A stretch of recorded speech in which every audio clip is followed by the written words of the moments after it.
রঙালী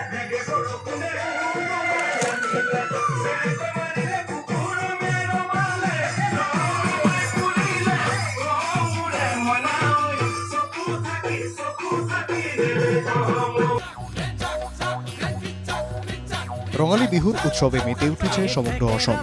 রাজ্যের গ্রামে গঞ্জে প্রতিটি শহরে রঙালী বিহুর উৎসব। বাচ্চা থেকে বুড়ো সকলেই বিহুর আনন্দে সামিল। সকলেরই মন এখন উড়ু উড়ু। পরম্পরাগত সাজে মিকলা চাদর পরে তরুণীরা উৎসবে মেতেছেন। বছরের শেষ দিনটিতে পালিত হয়েছে গরু বিহু।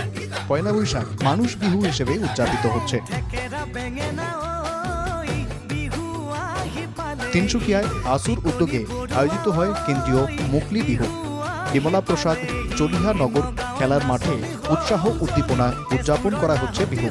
জেলার বিভিন্ন জাতি জনগোষ্ঠীর সাংস্কৃতিক দলগুলোকে একসঙ্গে নিয়ে প্রদর্শন করা হচ্ছে নিজ নিজ সাংস্কৃতিক অনুষ্ঠান। ভিড় উপচে পড়ে অনুষ্ঠানস্থলে। মুকলি বিহু উদযাপন এবং গতি নামের স্মরণিকার আনুষ্ঠানিক উন্মোচন করেন আসুর সাধারণ সম্পাদক সমীর ফুকন। বিভিন্ন জনগোষ্ঠীর সংস্কৃতিকে একই মঞ্চে তুলে ধরা নিয়ে উচ্ছ্বাস প্রকাশ করেন সমীরণ। অংশগ্ৰহণ কৰি ৰাইজৰ উৎসাহ, ৰাইজৰ যি হেঁপাহ, বিহুৰ প্ৰতি ৰাইজৰ যি উন্মাদনা, সেই উন্মাদনা আমি উপলব্ধি কৰিছোঁ। বিভিন্ন সাংস্কৃতিক দল আহি উপস্থিত হৈছে, তেওঁলোকে কৃষ্টি পৰিৱেশন কৰিব। এই যে কৃষ্টি সংস্কৃতি কঢ়িয়াই লৈ ফুৰা এইসকল লোক, এইসকল প্ৰতিনিধি, এইসকলে আহিব লগা দিনত এই কৃষ্টি সংস্কৃতিক লৈ যাতে ইয়াক এটা উদ্যোগলৈ ৰূপান্তৰ কৰি আমাৰ নতুন প্ৰজন্মই সংস্থাপনৰ বাট মুকলি কৰিব পাৰে। বোকাখাতে রঙালী বিহুর বিশাল আয়োজন।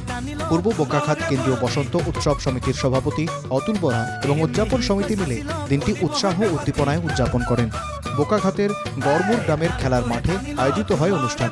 শুরুতেই প্রয়াত শিল্পী জুবিন গার্গের প্রতি শ্রদ্ধা জানানো হয়। আয়োজকদের পক্ষ থেকে অগপ সভাপতি অতুল বরা জানান, পয়লা বৈশাখ উপলক্ষে আয়োজিত এদিনের অনুষ্ঠানে প্রবীণদের প্রতি বিশেষ শ্রদ্ধা জানানো হয়। সেই সঙ্গে এবছর মাধ্যমিকের কৃতিত্বের সঙ্গে পাশ করা ছাত্রছাত্রীদের সংবর্ধনা জানানো হয়েছে।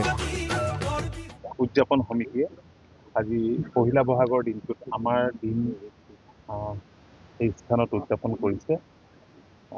ইয়াৰ জ্যেষ্ঠসকলক মাতি আনি সন্মান জনায় আৰু লগতে যিসকল ছাত্ৰ ছাত্ৰীয়ে মেট্ৰিকৰ দেওনা সুখ্যাতিৰে উত্তীৰ্ণ হ'ল সেইসকলক সম্বৰ্ধনা জনোৱাৰ ব্যৱস্থা কৰিছে।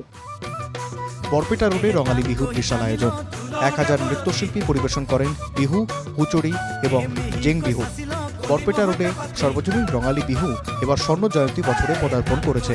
এই উপলক্ষে 7 দিনের কর্মসূচিতে আয়োজিত হয়েছে অনুষ্ঠান। বিলাসীপাড়াতেও রঙালী বিহু উপলক্ষে উৎসবমুখর পরিবেশ। এবারে জুবিনবিহীন প্রথম বিহু, ফলে আনন্দের মধ্যেও বিষাদের ছায়া। বিলাসীপাড়া সমজেলা রানীগঞ্জে বিহুর পতাকা উত্তোলন করে জুবিন গার্গের প্রতি শ্রদ্ধা জানিয়ে শুরু হয় বিহুর অনুষ্ঠান। এদিকে বিহু উপলক্ষে নারায়ণপুরে পরম্পরা মেনে পালিত হয় কাদা খেলা। বিহু উৎসবে কাদা নিয়ে এই খেলাকে বলা হয় বোকা বিহু বা কাদা বিহু। মূলত তরুণ বয়সীরা পরস্পরকে কাদা মাখিয়ে উল্লাসে মেতে ওঠেন। রঙালী বিহু উপলক্ষে রাজ্য জুড়েই এখন উৎসব। এই উৎসবে মেতে উঠেছেন সব বয়সীরাই। তবে এবারে প্রাণের শিল্পী জুবিনের অভাবে বিহুর উৎসবে বিষাদের ছায়া। বিহু আর জুবিন গার্গ হয়ে উঠেছিলেন প্রায় সমার্থক, তাই উৎসবে একটা কিছুর অভাব বোধ করছেন অনেকেই। Bureau report NKTV Bangla.